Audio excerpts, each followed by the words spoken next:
beautiful? Hello, lovers of the world. This is Sinta speaking. I really love Hercule Poirot. He is probably one of my favorite literary characters, and whenever I read Agatha Christie books, I always gravitate towards the ones that he is featured in. I was working on a project that required me to reread the original books that inspired the Kenneth Branagh movie adaptations, so Death on the Nile, Murder on the Orient Express, and Halloween Party. And even though I was done with these three books, I found that I couldn't stop reading.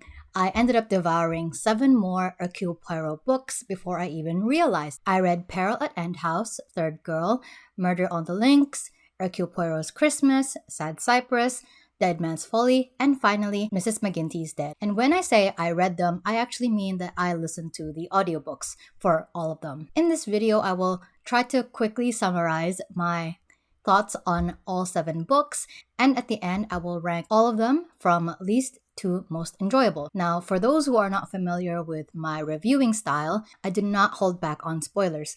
I want to freely discuss anything and everything that I loved or hated in the books that I read. I will add the timestamps to the video so you can skip to the books that you've already read or skip over the ones that you haven't. However, this is your final warning. Click off this video if you do not want spoilers. And since these are all murder mystery books, I will make some reference to whoever the killer is. So, first, I read Peril at End House. Poirot and Hastings meet a young woman named Nick during their holiday in this random town. Poirot suspects that Nick's life is in danger and takes it upon himself to prevent that murder from occurring. So I listened to this audiobook in one sitting, and I already knew who the killer was or what the end of the story was because I watched the BBC TV adaptation episode. If you don't know what that is, it's the one that stars David Suchet, and it's a pretty good series. I would recommend watching them. I had hoped that despite already knowing the outcome, that I would still be surprised or entertained or find something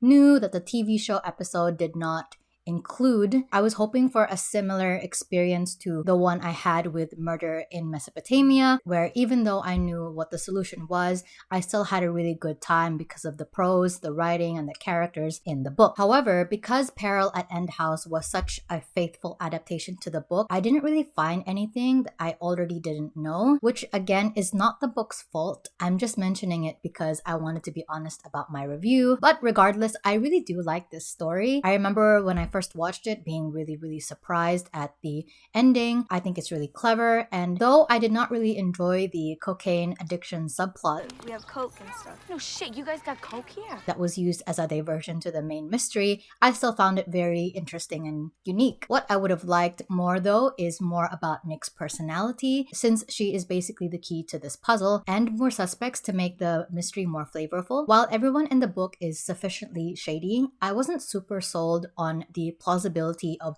any of them wanting to kill Nick. Like, yeah, they seem a bit sus, but not sus enough for me to suspect that they would be murderers. And then I read Third Girl. A mysterious woman enters Hercule Poirot's home, presumably to ask for help. She claims that she thinks that she committed a murder, but she runs away when she sees that he is in fact an elderly man. Hey, everybody! An old man's talking! Grandpa's the name! Which sufficiently confuses Poirot enough to be interested in the case. We do learn soon that this girl is named Norma, and she has been sent Poirot's way by his friend, the famous author Ariadne Oliver. Because Poirot is sufficiently intrigued by this interaction, he does investigate to help her. I'm already familiar with Ariadne Oliver because she is a character in A Haunting in Venice and also in Halloween Party. And again, most of these books I am rereading, so I am familiar with her enough. And I actually really like her a lot. I think she's funny. And in this book, she plays a very big role. But what I did find interesting is that Ariadne Oliver is often the comical parody of Agatha Christie herself. And it is very clear that she uses Ariadne Oliver as a vessel for her own opinions. However, we do see that Christie's opinions bleed into other characters in the book. This book features Poirot's battles with the younger generation, which makes sense because in these later books, not only is Poirot already getting on in years, so is Christie. Shut up! We are introduced to this concept of a third girl living quarters set up, which is something we modern readers are already familiar with as the concept of flatting. But in this book, it's a new situation where these young, intelligent, and well-to-do young women are forced to leave the comfort of their families' homes and move to the big city to find work and earn their own income. This is, of course, a result of the war. This is basically the manifestation of a lot of larger socioeconomic shifts happening in the country. And coupled with this new ideas about psychology and mental health, it becomes increasingly clear to me, at least, that the merits of this book does not lie necessarily in the murder mystery aspect itself, more in the fact that Agatha Christie had unintentionally created a book that captures this sprawling uneasiness about the time that she was living in.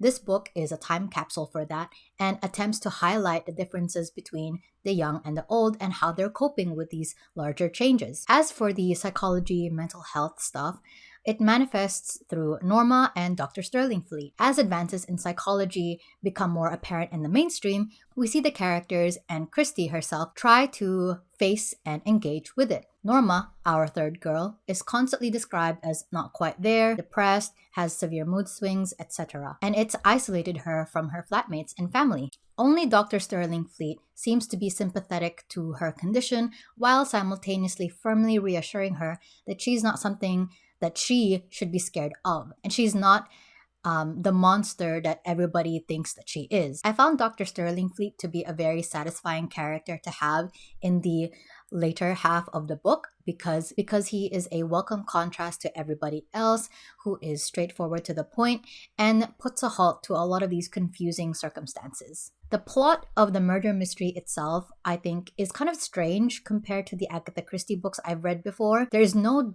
murder, as in there's no dead body, until the very, very, very, very end. Even Poirot himself gets frustrated with this lack of a dead body, this lack of a crime, anticipating something bad to happen, but we never get it until it finally does. But at least it is very creative, and I do give Agatha Christie for trying to write something she's never done before. I think, at least something I haven't read so far in my reading journey. Then I read Murder on the Links. Now, I think this is the second book in the Poirot series overall, but I don't really understand how the timeline works because there are short stories in between. However, this is technically the second book that we see Captain Hastings in, because the first book that we see him in, and in fact the first ever Poirot book ever, is Mysterious Affair at Styles. So this story is set in motion when Hercule Poirot receives a letter from this rich man who's urgently begging him to come to his house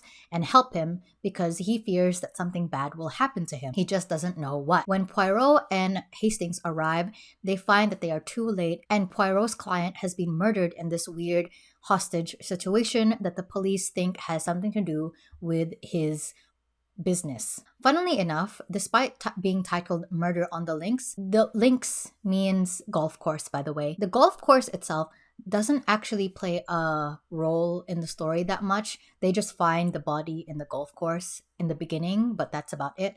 The rest of the story kind of happens all over the place. Now, honestly, Captain Hastings is my least favorite narrator when it comes to the Hercule Poirot books. He is obtuse for a reason that I can understand. It drives the plot forward and he acts as the reader surrogate, and his slow thinking is technically necessary to the plot, but that doesn't mean I have to like him. And the thing is, my least favorite thing about this book is the contrived romance between Captain Hastings and this girl named Dulcie. It's a choice that may have worked for the readers back then, but it certainly does not work for me personally. Captain Hastings basically falls in love with one of the main suspects named Dulcie, and there is a period of time where he thinks that she killed the victim, but somehow he forgives her for it and is on her side, which is like kind of confusing because I don't know. I feel like, again, I don't know whether or not Captain Hastings has been with Poirot long enough that I feel like he should have a stronger sense of justice. So this kind of switch up is really bizarre to me personally. There's a scene where Captain Hastings and Dulcie are hugging and declaring their love for each other, and Poirot manages to catch up to them and enter the room, and then Captain Hastings basically like manhandles Poirot so that Dulcie can get away. And I'm like, why would you do that? We as the reader and he as a character do not know the entire truth. He just thinks that she killed him. I don't know how another reader would have reacted to this declaration of love, but at this point as a reader, I'm like, how can you be sure that she killed him? And if she did, why are you letting her go? Like, what the heck? And it is hard to swallow. Personally, for me, the idea that Hastings would throw away his friendship and loyalty away for someone he's just met. But it is technically very in character for Hastings. He's just that kind of person. He's like romantic and, you know, he's stubborn, I guess. But regardless, I am a person who values loyalty. I just can't help it. And I just think he's so stupid for trusting someone he's just met while he's in the middle of a murder investigation. And even when he continues to trust her after realizing that she might have something to do with the murder, like, it doesn't occur to him that she might only be getting closer to him because she's using him or she's trying to get to know more about the case that he's involved in. Like, it doesn't click to him that she might be taking advantage of him. And I'm like, what do you it just makes him look so weak and pathetic to me that he doesn't realize that she could be manipulating him or that he's letting his feelings get the better of him.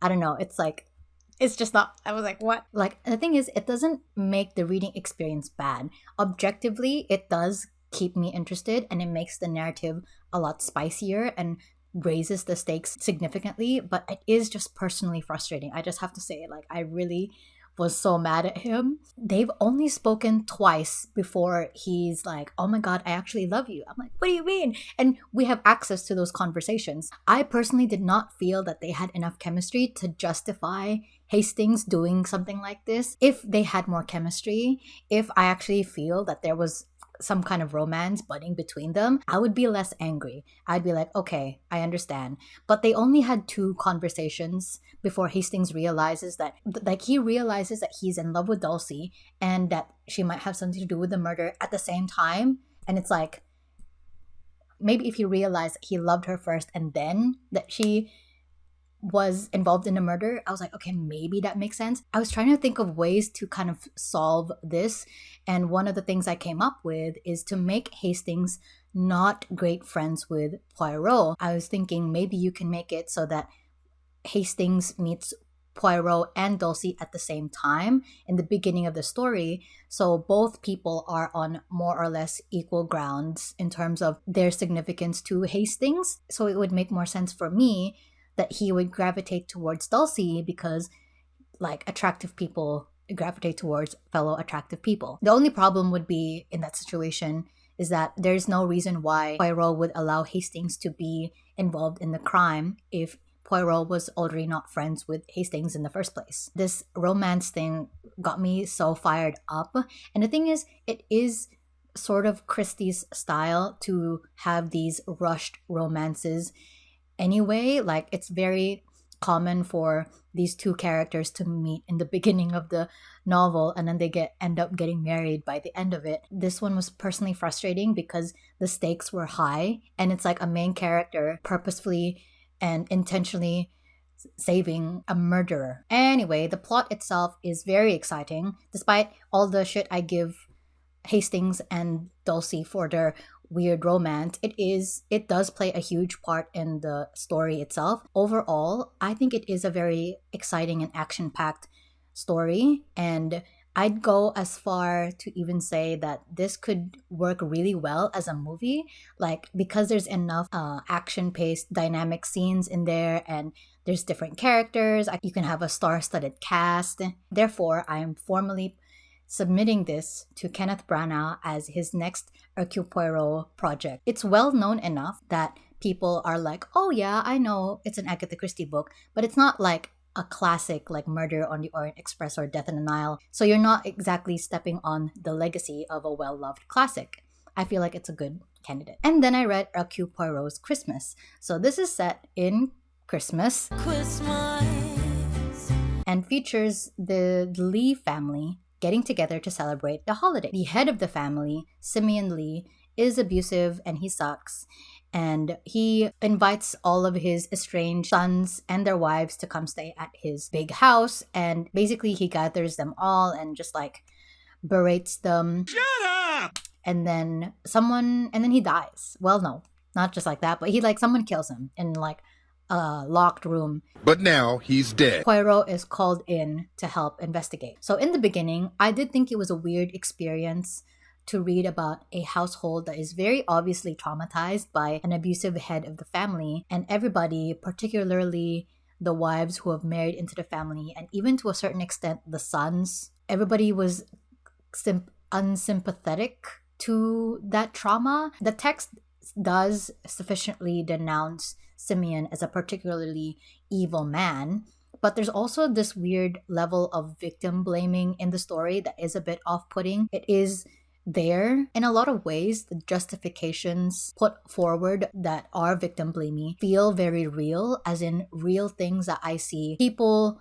thinking and feeling about the abuse that feels authentic and therefore add color to the narrative, so it feels more grounded in reality. But nonetheless, it is, and I think it's because of that, it's why it's so off-putting. When the guy dies, all of the sons are tight-lipped about the ordeal, but it is mostly their wives who are doing a lot to deflect the suspicion off of them and their spouses. So what ends up happening is that all the interesting characters are the women, and by acting on behalf of their husbands, the women reveal a lot, not just about themselves, but also their husbands simultaneously by the way that they act in behalf of their husbands. Magdalene, not so much, who is the wife of the, I think, middle child or something. She mostly acts for her self-preservation, and that is also quite interesting to me. It makes Simeon's frustrations about having inadequate sons, which he mentions when he had verbally berated the family before he died, a lot more interesting, because the one good thing that all of his sons have seemed to have done, aside from Harry because he didn't marry, is all of the sons have married strong women who were brave enough to hold their own. And to a certain extent, even Stephen does this when he proposes to Conchita. Speaking of which, Conchita is also an interesting character. After the book finished, in hindsight, I realized that her nonchalance at Simeon's death was an actual clue to her outsiderness, because she did not care for him at all, because they're not related. Passed away? Oh. All right. But even Stephen was shaken up, and he too has never met Simon before, but he's actually shaken up because Stephen is actually related to Simeon, whereas Conchita was only pretending to be related to him. Speaking of Conchita and Stephen, I actually felt like their romance was very believable. There were enough scenes throughout the book that hinted at their chemistry, and I got the feeling, like the sense that even if they weren't brought together by, circumstances, they would have gotten along together regardless. And that's the kind of chemistry / romance I really want to see. And when they announced that they were going to get married, I actually felt like they would be a good fit for each other. So at this point of my reading journey, I felt like their romance felt the most organic and real and authentic to me. However, that is going to be blown out of the water when I read Sad Cypress. Now, the thing is, I have seen the BBC Poirot episode for Sad Cypress, but I haven't read the actual book, so I knew what was going to happen in the story. And this is my Murder in Mesopotamia moment that I was looking for, because I really liked this book and it was fun even though I knew the answer. I think that's why certain Agatha Christie books will just hold up, because the solution to the mystery is, clever and smart and, groundbreaking. But if you can't reread it, and despite knowing the answer already, if you can't enjoy the journey to get to the solution, what's the point of it as a book? Anyway, speaking of the episode, in the 2003 BBC Poirot episode of Sad Cypress, actress who played Mary Gerard was Kelly Riley. Kelly Riley would eventually go on to play Caroline Bingley in the 2005 movie Pride and Prejudice. She was also John Watson's wife in the Robert Downey Jr. Sherlock movies in 2009 and 2011. She would eventually go on to act as Rowena Drake in the Kenneth Branagh third Agatha Christie adaptation, A Haunting in Venice. We are living in the Agatha Christie cinematic universe. So this plot involves Mrs. Wellman, who mysteriously and suddenly dies. She is old, but her death was surprising to everybody, and unfortunately, she did not make a will before she died.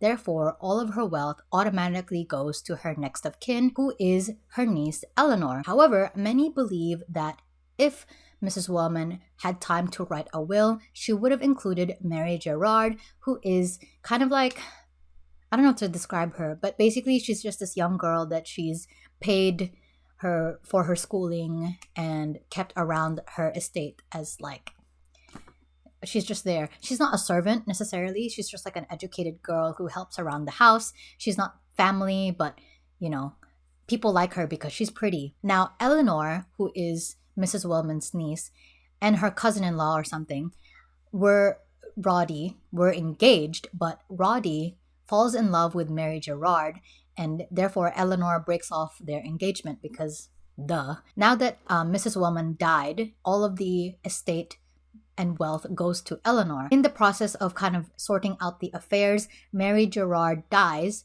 and Eleanor is arrested because she was the one who had served Mary Gerard the poisoned food. Now, we kind of spend the rest of the book trying to figure out whether Eleanor did it or not. We start the story off immediately in Eleanor's point of view. We stay there up until Mary Gerard dies, and then it moves on to include Hercule Poirot. This kind of uses a lot of the unreliable narrator technique because the book tries to throw a lot of suspicion onto Eleanor, but it also doesn't outright say that she has poisoned Mary Gerard. So you kind of hold on to the story to figure out like, okay, if Eleanor didn't kill Mary Gerard, then who else would have done so? Who else has the motive? Even though Eleanor was like the suspect, I liked her immediately, and it's because the writing did such a good job of fleshing her out as a character. So Eleanor is a very like passionate girl, but she tries to keep everything in, but when you're inside her head, you can tell she is like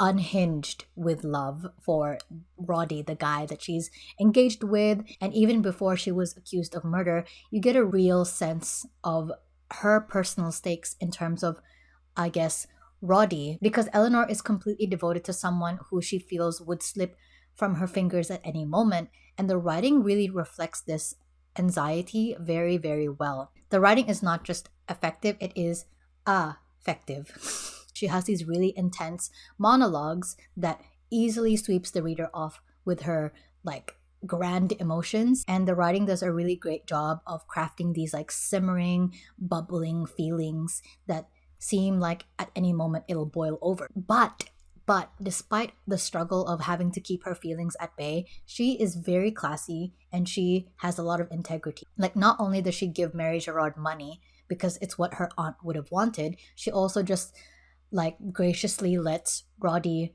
pursue his love for Mary Gerard. But even in her internal monologue, she still addresses the absurdity of basically throwing your life away for a pretty face that you've just met, and is a lesson that Captain Hastings could definitely learn from. Dr. Lord is the town doctor who took care of Mrs. Wellman up until she died. He had fallen in love with Eleanor, and when she was arrested for suspicion of murder, he enlisted Poirot's help in clearing her name. Since I read this after Third Girl, I immediately made these connections between Dr. Peter Lord and Dr. Stirlingfleet. Even though they have different personalities, the mere fact that they're both young doctors that Poirot kind of pairs up with did not escape me. Stirlingfleet was practical, firm, but you appreciate his efficiency. Meanwhile, Dr. Peter Lord is charming, he's cheeky, and he generally likes people. He's not particularly ambitious and is content with the simple satisfaction of caring for others in a small, relaxed town, unlike Dr. Stirlingfleet, who is a little bit more modern because he lives in London, etc.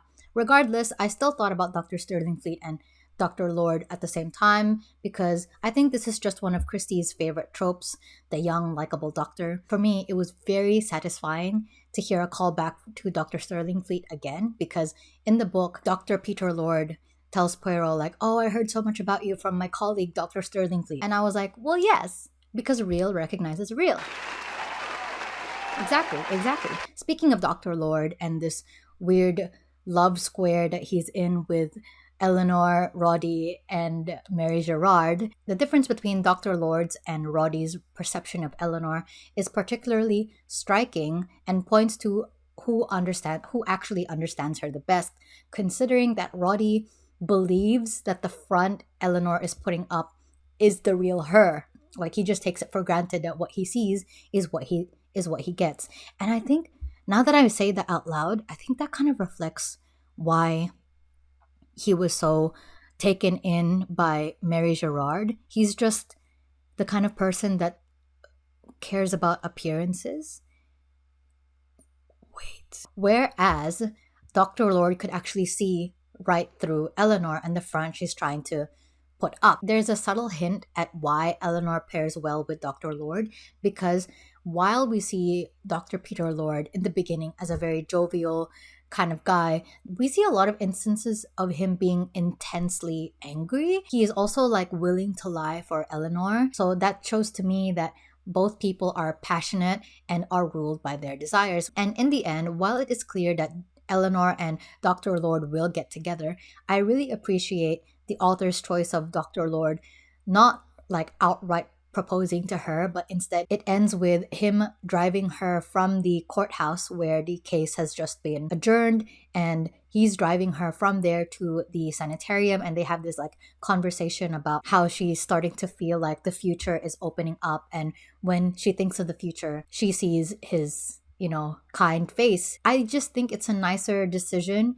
to let Eleanor recuperate from the ordeal first in the sanitarium, away from everything before Dr. Lord tries to propose to her outright, because it really does seem like he only wanted to clear her name out of the goodness of his heart without any expectations of his feelings being returned. This is a good romance couple.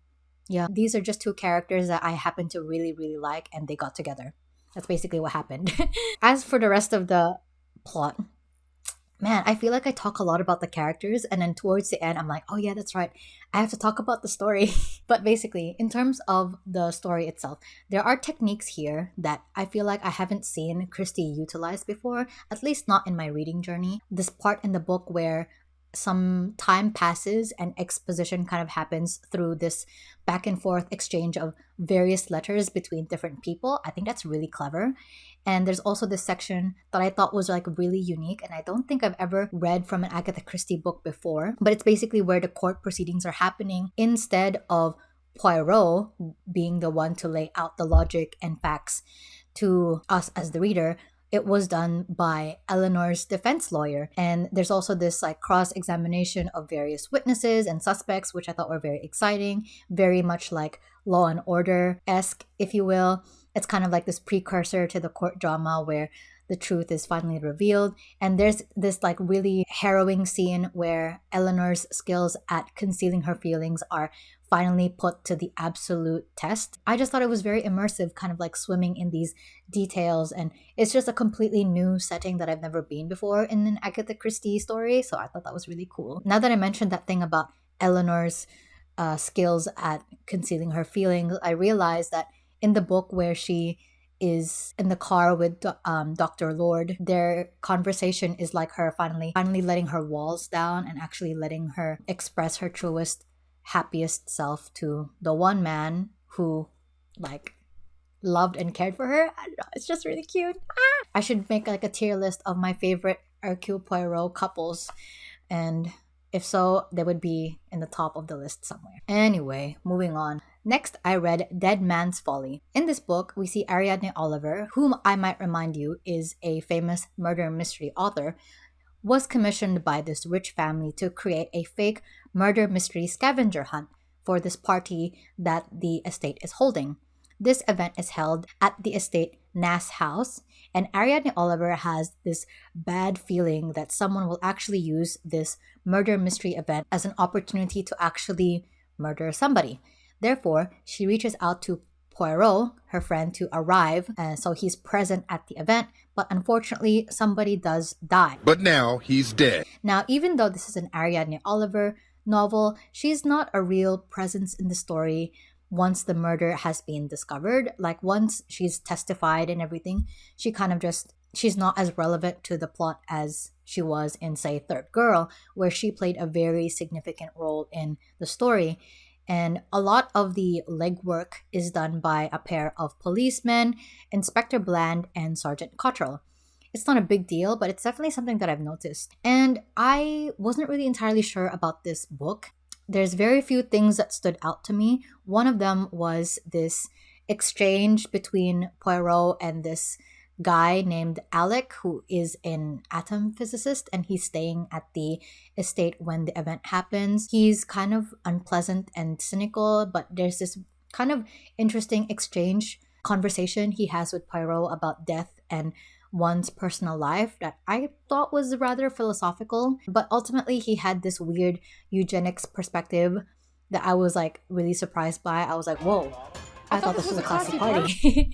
And I understand that he and this situation with his wife was supposed to be a red herring, but I was kind of confused by that as well. My understanding was that his wife was driven to cheat on him because he was being too shady and depressed, but I don't think I understood why he was being shady and depressed in the first place. He was just part of a cast of characters where I ultimately cared about none of them. Like, I didn't think that any of them were particularly interesting, and while the mystery itself is quite clever, definitely kind of lower rung in terms of what I've come to expect in terms of people involved in a Christie story. The only person that I thought was quite interesting was Mrs. Amy Folliot. Even then, she only really shown in the final pages of the book where everything's kind of revealed. There's this part where she squared her shoulders to face her fate as the police kind of dig up the grave of Hattie's body, and the book calls her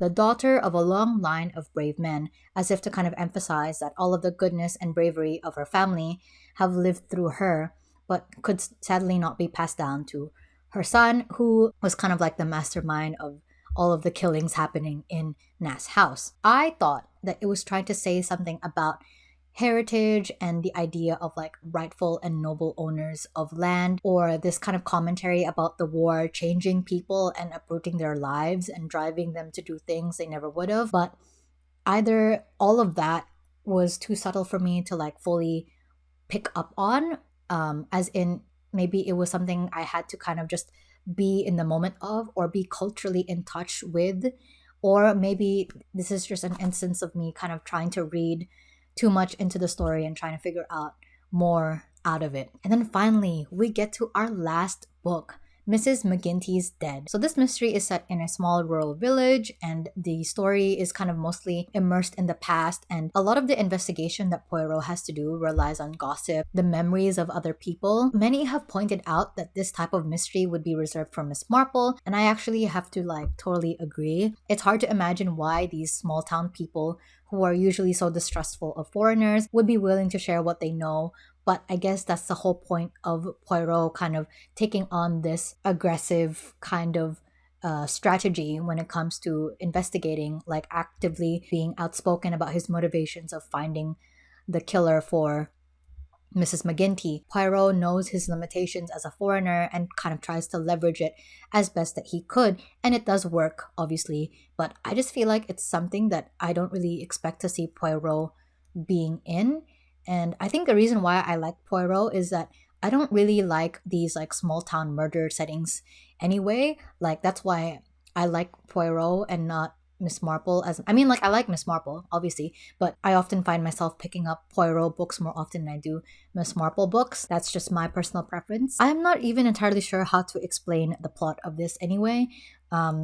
Basically, this old woman dies named Mrs. McGinty, and this police officer who is in charge of the case is forced to kind of conclude the case, but he doesn't think that the guy that they arrested was the one who killed Mrs. McGinty. So he asks Poirot for his help, and Poirot is kind of like doing his thing. He sniffs out all of these like 4 women who were like involved in crimes in the past or something like that. And I mean, I think it could have worked, again, if it wasn't Poirot. I don't know what it is, but anyway, regardless, this book was the perfect book to end my Hercule Poirot binge because it kind of circles back to why, or how I fell into this rabbit hole in the first place, which is to vent about the recent film adaptations. One of the very few things that I really liked about this book was that Ariadne Oliver is here. I think she arrives like halfway through the book. So it's like, she was like, whoa, surprise, but you thought you'd see the last of me. She comes to this small town village with this playwright who is like actively trying to ask Ariadne to make changes to the story so that it's better fit for a play. And she's like really at her wit's end, like tearing her hair out, frustrated at having to change so much of her original stories to like appease the masses, so to speak. And there's this line that I decided to keep. But people who read my books know what he's like. You can't invent an entirely new young man in the Norwegian resistance movement and just call him Sven Gjersen, referring to how Sven Gjersen is a certain kind of person, and then if you change him too much, like he stops being Sven Gjersen. And that's exactly how I felt about Hercule Poirot, and I'm sure if Agatha Christie was alive today, she would say the same thing. Hey, Kenneth Branagh, when I catch you, Kenneth Branagh. When I catch you. Kenneth Branagh. When I catch you. As for the book, I just wasn't as invested in it as I thought I would be, and I didn't even like any of the characters, which is kind of a bummer. I mean, I liked Ariadne Oliver, and that was pretty much it. Oof, wow.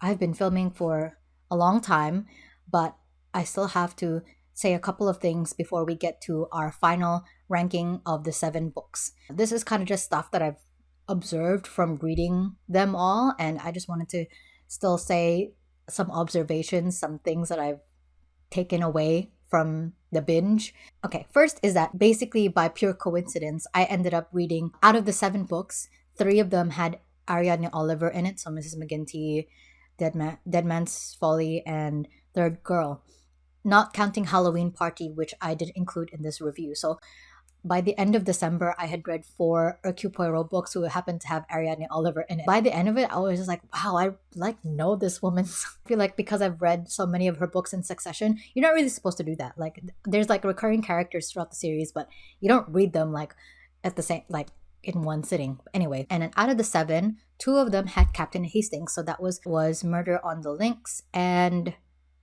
what was the other one? Oh my god.